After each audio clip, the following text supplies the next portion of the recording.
السلام عليكم مشاهدين العزاز ديالي، كي دايرين؟ بخير، لاباس عليكم؟ هانيين؟ كي دايرين؟ سمحوا لي الاخوان على هاد الغبره اللي هضرت عليكم. المهم خوت ظروف خاصه، داكشي علاش هضرت. ودابا خوت من بديت كنخدم غادي نرجع معكم ان شاء الله اليوميات ديال رحمه صابرين، اللي كان الخدمه ديالي مع الزملاء ديالي. وملي كنمشي للدار عاوتاني كنوجد غدا الوالد والوالده والبنيه والحكم. المهم نتوما غتشوفوا معايا كلشي الخوت، غنرجع معاكم. وراه تلفت ليا الهضره، مابقيتش حتى كنعرف نهضر.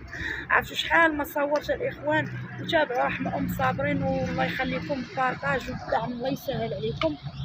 وتابعوني على اي حاجه غنبقى نلوح عليكم ان شاء الله في الخدمه.